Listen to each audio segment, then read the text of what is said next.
One of the main issues that won so many U.S. voters over to the GOP and to President Trump was immigration and national security.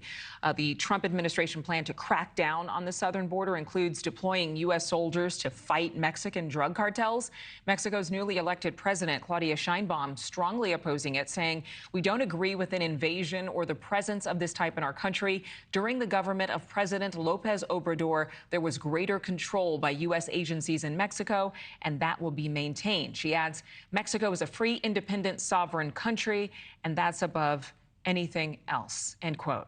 Now, another cornerstone of the Trump administration's plan, of course, his Remain in Mexico policy, which some have found is concerning, controversial. Retired Chief Patrol Agent Clem is joining me right now. Thank you so much for being here, Chris. You know, our Allie Bradley had been reporting over the course of this week that there have been 450,000 unaccompanied minors who have crossed into the U.S. illegally, and those numbers are just staggering. Robert F. Kennedy Jr. would be tasked with handling this part of the crisis. What would you say to the new administration to address this? Well, first of all, isn't that just astronomical, the amount of people, especially these unaccompanied children that have come across? It's something that we've been talking about, which has really been the crux of the crisis when you look at what happens to human beings along the smuggling routes and trafficking routes. Bobby Kennedy Jr.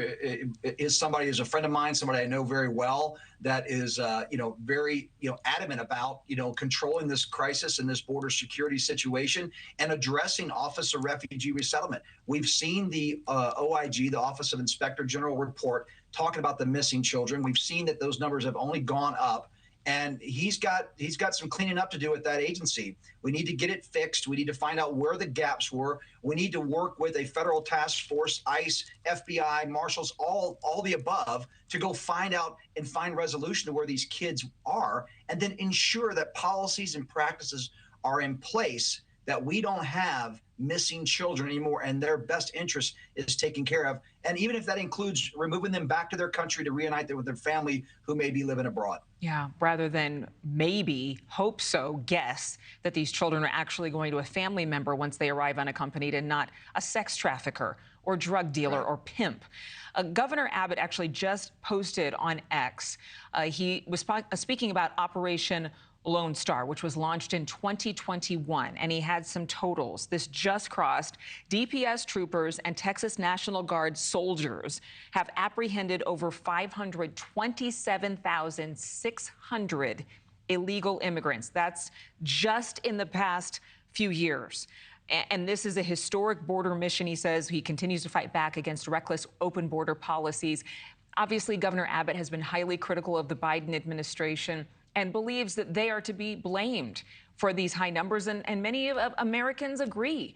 So should this Operation Lone Star and the way that Texas is doing things, could there be more added to this potential part of a solution, even though right now what they're doing is apprehending and oftentimes releasing those people into the public?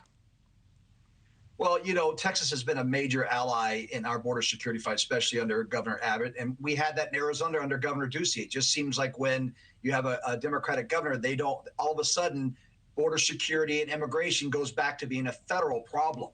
Texas has given that blueprint, and I know the governor has bragged about it, that over 500,000 people that means they escaped the Border Patrol. Like, Border Patrol could not apprehend them. So thank goodness Texas Department of Public Safety and the Texas National Guard stood up and actually helped us, because these would have been added to those got-away numbers. We know the got-aways exceeded 2 million people. So that could have been another 500,000 people that got away into our communities. So, it is a blueprint. I wish other governors would follow the lead, but I'm very optimistic that under President Trump's administration and the team that he has put in place, I call it a border security dreams team, they are going to actually give Texas some relief there, because the desire to cross illegally, knowing that there's going to be consequences, is going to happen. So that will free up some of the Texas resources, because it'll be back in the hands of Customs and Border Protection, ICE, and the other federal agencies. Thanks so much for watching. Go to joinnn.com to find News Nation on your television provider. And don't forget to click the red subscribe button below to get more of News Nation's fact-driven, unbiased coverage.